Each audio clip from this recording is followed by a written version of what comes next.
ഇന്ന് സോഷ്യൽ മീഡിയകളോ അല്ലെങ്കിൽ വാർത്താ ചാനലുകളോ മറ്റോ തുറന്നു കഴിഞ്ഞാൽ സാധാരണയായി നമ്മൾ ഏറ്റവും കൂടുതലും കേൾക്കുന്ന വാർത്തകൾ എന്ന് പറയുന്നത് ചതിയുടെയും വഞ്ചനയുടെയും സുഹൃത്തുക്കൾ തമ്മിലുള്ള സാമ്പത്തിക തട്ടിപ്പുകളുടെയും കൊള്ളകളുടെയും കൊലപാതകങ്ങളുടെയും ഒക്കെ വാർത്തകളാണ്. പക്ഷേ നിരന്തരമായി നമ്മൾ അത്തരം വാർത്തകൾ കേൾക്കുമ്പോഴും അതിനിടയിൽ ഇപ്പോഴും ഈ ലോകത്ത് മനുഷ്യത്വം മരവിച്ചിട്ടില്ല എന്ന് നമ്മളെ വീണ്ടും വീണ്ടും ഓർമ്മിപ്പിച്ചുകൊണ്ടിരിക്കുന്ന ചില മനോഹരമായ നല്ല സംഭവങ്ങളും ഉണ്ടാകാറുണ്ട്. അത്തരത്തിലുള്ള മനോഹരമായ ഒരു സംഭവത്തെക്കുറിച്ചാണ് ഞാനൊന്ന് പറയാൻ പോകുന്നത്. നമുക്കറിയാം, ചില ആളുകൾ നമ്മുടെ കയ്യിൽ നിന്നുമൊക്കെ കടമായി പണം വാങ്ങിച്ചു കഴിഞ്ഞാൽ പിന്നെ അത് തിരിച്ചു തരാൻ അവർക്ക് വല്ലാത്തൊരു മടിയാണ്, വല്ലാത്ത ബുദ്ധിമുട്ടാണ്. പല കാരണങ്ങൾ പറഞ്ഞുകൊണ്ട് നമുക്ക് തിരിച്ചു കിട്ടേണ്ട ആ പൈസ പലപ്പോഴും കിട്ടാതെ പോകാറുണ്ട്. ചില ആളുകളൊക്കെ അത് മനഃപൂർവ്വം തരാതിരിക്കാൻ ഫോണൊക്കെ സ്വിച്ച് ഓഫ് ചെയ്ത് വെക്കാറുണ്ട്, എന്തിന് നാട് വിട്ടുവരെ പോകാറുണ്ട്. അത്തരത്തിലുള്ള മനുഷ്യരുള്ള ഈ ഒരു കാലത്താണ് നമ്മെ എല്ലാവരെയും അത്ഭുതപ്പെടുത്തുന്ന, കണ്ണു നിറയിക്കുന്ന മനോഹരമായ ഒരു സംഭവം ഉണ്ടായത്. ഇത് കേൾക്കുമ്പോൾ ഒരു പക്ഷേ നിങ്ങൾക്കിതൊരു സിനിമാ കഥ പോലെയൊക്കെ തോന്നാം. പക്ഷേ അല്ല, നമ്മുടെ കേരളത്തിലും ഗൾഫിലുമായി യഥാർത്ഥത്തിൽ നടന്ന ഒരു സംഭവമാണിത്. ഒരു ഒമാൻ പൗരൻ ഒരു മലയാളിക്ക് നൽകാനുണ്ടായിരുന്ന കടം 13 വർഷങ്ങൾക്ക് ശേഷം തിരഞ്ഞുപിടിച്ച് അദ്ദേഹം ആ കടം വീട്ടിയ ഒരു സംഭവമാണ്. ആലോചിക്കുക, ഒന്നും രണ്ടുമല്ല, 13 വർഷം. കേൾക്കുമ്പോൾ വിശ്വസിക്കാൻ പ്രയാസമൊക്കെ തോന്നാം. പക്ഷേ ഈ ഭൂമിയിൽ മനസാക്ഷി മരിച്ചിട്ടില്ല എന്നുള്ളതിൻ്റെ ഉത്തമ ഉദാഹരണമാണ് ഈ ഒരു സംഭവം. എന്താണ് ഈ ഒരു സംഭവം എന്നുള്ളത് വിശദീകരിക്കാം. 2013 UAE അൽ ഐനിൽ ബിസിനസ് നടത്തി വരികയായിരുന്നു കൊല്ലം സ്വദേശിയായ പ്രദീപ്. കഠിനാധ്വാനിയായ ഒരു സാധാരണ മലയാളി പ്രവാസി. പ്രിന്റിംഗ് സാമഗ്രികളുടെ ബിസിനസ്സായിരുന്നു പ്രദീപിനുണ്ടായിരുന്നത്. അങ്ങനെ ഇരിക്കെയാണ് ഒമാൻ പൗരനായ മുഹമ്മദ് സയ്യിദ് മുഹമ്മദ് അബ്ദുള്ള അൽ ഖാബി എന്ന് പറയുന്ന വ്യക്തി പ്രദീപിൻ്റെ കടയിൽ നിന്നും ചില പ്രിന്റിംഗ് സാധനങ്ങളൊക്കെ വാങ്ങുന്നത്. ബിസിനസ് ഇടപാടുകൾക്കിടയിൽ കുറച്ച് പണം ബാക്കി വെച്ചാണ് മുഹമ്മദ് അൽ ഖാബി അന്ന് ആ സാധനങ്ങളൊക്കെ വാങ്ങിയത്. ബിസിനസ്സിൽ ഇതൊക്കെ സാധാരണയാണല്ലോ. എന്നാൽ വിധി മറ്റൊന്നായിരുന്നു. ഒരു അപ്രതീക്ഷിത കേസിൽപ്പെട്ട് ഒമാൻ പൗരനായ മുഹമ്മദ് സയ്യിദിന് തൻ്റെ ബിസിനസ് പൂർണ്ണമായും നഷ്ടപ്പെടുകയാണ്. വലിയൊരു സാമ്പത്തിക പ്രതിസന്ധിയിലേക്കാണ് അദ്ദേഹം പിന്നീട് വീണുപോയത്. അതുകൊണ്ട് തന്നെ പ്രദീപിന് നൽകാനുണ്ടായിരുന്ന ആ ബാക്കി തുക നൽകാൻ അദ്ദേഹത്തിന് സാധിച്ചില്ല. പിന്നീട് കാലം കുറെ കടന്നുപോയി. പ്രദീപിനും ബിസിനസ്സിൽ മാറ്റങ്ങളുണ്ടായി. ഒടുവിൽ 3 വർഷങ്ങൾക്ക് മുമ്പ്, അതായത് ഏകദേശം 2023 പ്രദീപ് തൻ്റെ ദീർഘകാലത്തെ പ്രവാസ ജീവിതമൊക്കെ അവസാനിപ്പിച്ച് അദ്ദേഹം നാട്ടിലേക്ക് മടങ്ങുകയും കൊല്ലത്തുള്ള തൻ്റെ വീട്ടിൽ പ്രദീപ് വിശ്രമ ജീവിതം നയിക്കുകയുമൊക്കെയായിരുന്നു. അന്ന് ആ ഒമാൻ പൗരൻ നൽകാനുണ്ടായിരുന്ന ആ പണത്തെക്കുറിച്ച് ഒരുപക്ഷെ പ്രദീപ് പോലും മറന്നിട്ടുണ്ടാകും. കാരണം ഒന്നും രണ്ടുമല്ല, 13 വർഷമായി. ഗൾഫിൽ ബിസിനസ് ചെയ്യുമ്പോൾ വരാറുള്ള ചെറിയൊരു നഷ്ടമെന്ന രീതിയിലൊക്കെ പ്രദീപ് ഒരുപക്ഷെ അത് വിട്ടുകളഞ്ഞിട്ടുണ്ടാകാം. എന്നാൽ ഒമാൻ പൗരനായ മുഹമ്മദ് സയ്യിദിൻ്റെ മനസ്സിൽ അത് വലിയൊരു കനലായി അവശേഷിക്കുന്നുണ്ടായിരുന്നു. അപ്പോഴാണ് ഈ ഒരു സംഭവത്തിൽ വലിയൊരു വഴിത്തിരിവുണ്ടാകുന്നത്. വർഷങ്ങൾക്ക് ശേഷം മുഹമ്മദ് സയ്യിദ് ഉൾപ്പെട്ടിരുന്ന ആ കേസിൽ കോടതിയിൽ നിന്ന് അദ്ദേഹത്തിന് അനുകൂലമായ വിധി ലഭിക്കുകയാണ്.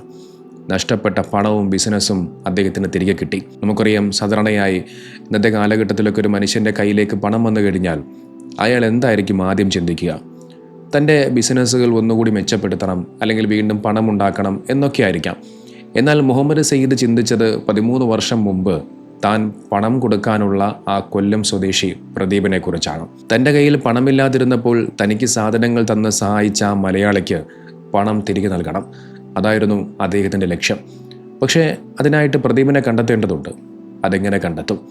പ്രദീപ് പ്രവാസ ജീവിതമൊക്കെ അവസാനിപ്പിച്ച് നാട്ടിലേക്കൊക്കെ അദ്ദേഹം പോയിരുന്നു.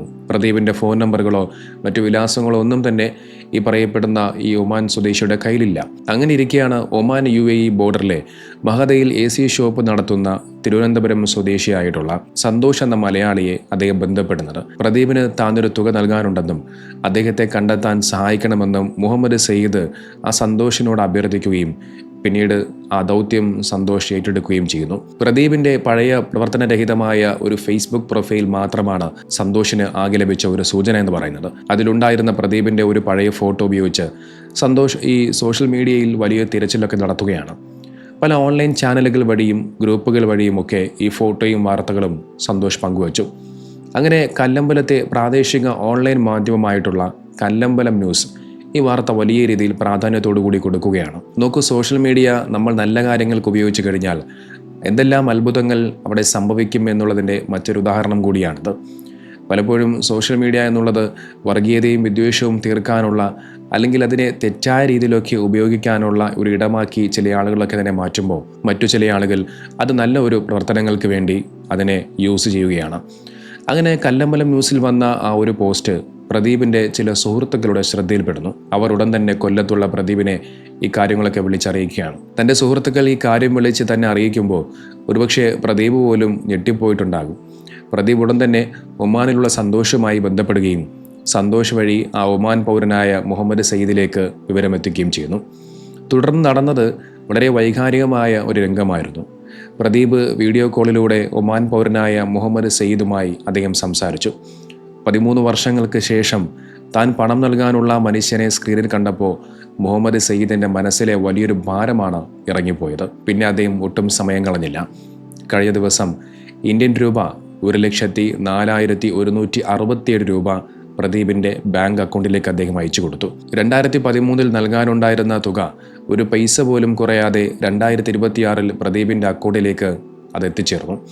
നോക്കൂ, ആരും ആവശ്യപ്പെട്ടിരുന്നില്ല, ആരും അദ്ദേഹത്തിനെതിരെ കോടതിയിൽ പോയിട്ടില്ല, ആരും ഭീഷണിപ്പെടുത്തിയിട്ടില്ല. കൊല്ലത്തുള്ള പ്രദീപ് പോലും ഈ പണത്തിൻ്റെ കാര്യം പൂർണ്ണമായി മറന്നിരുന്നു എന്നുള്ളതാണ്. എന്നിട്ടും തൻ്റെ സ്വന്തം മനസാക്ഷിയോട് ചെയ്ത വാഗ്ദാനം പാലിക്കാൻ തനിക്കിന്ന് പണമുണ്ടായപ്പോൾ ആ പഴയ കടം വീട്ടാൻ 13 വർഷങ്ങൾക്ക് ശേഷം ഒരാളെ തിരഞ്ഞു പിടിച്ച ഒമാൻ പൗരൻ നമ്മെ പഠിപ്പിക്കുന്നത് എത്ര വലിയ പാഠമാണ്. നമുക്കറിയാം, ഗൾഫ് നാടുകളിൽ പ്രത്യേകിച്ച് ഒമാനിലൊക്കെ ജീവിക്കുന്ന മലയാളികൾക്കൊക്കെ അറിയാം ഈ ഒമാൻ പൗരന്മാരുടെ സ്വഭാവശുദ്ധി.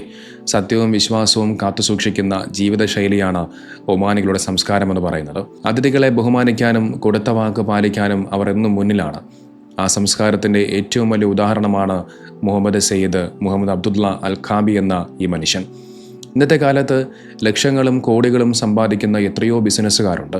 എന്നാൽ അവരിൽ എത്ര പേർക്ക് സത്യസന്ധതയുണ്ട്? ആളുകളുടെ പണം തട്ടിയെടുക്കാനും കടം വാങ്ങിയ ശേഷം തരാതെ പറ്റിക്കാനും നടക്കുന്നവർക്കിടയിലാണ് ഈ ഒമാനി പൗരൻ ഒരു വലിയ മനുഷ്യനായി ഉയർന്നു നിൽക്കുന്നത്. ഇസ്ലാം കടബാധ്യതകൾക്ക് വലിയ രീതിയിൽ പ്രാധാന്യം നൽകുന്നുണ്ട്. മറ്റുള്ളവൻ്റെ 1 രൂപയാണെങ്കിൽ പോലും അത് തിരിച്ചു കൊടുക്കാതെ കൈവശം വയ്ക്കാൻ പാടുള്ളതല്ല.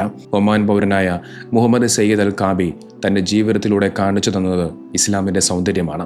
സമ്പന്നനാകുന്നത് ബാങ്ക് അക്കൗണ്ടിലെ പണം കൊണ്ടല്ല, മറിച്ച് സ്വന്തം സ്വഭാവ മഹിമ കൊണ്ടാണ് എന്ന് അദ്ദേഹം ലോകത്തിന് കാണിച്ചു കൊടുക്കുകയാണ്. യഥാർത്ഥ സമ്പത്ത് മനുഷ്യന് നന്മയാണെന്ന് അദ്ദേഹം തെളിയിച്ചു.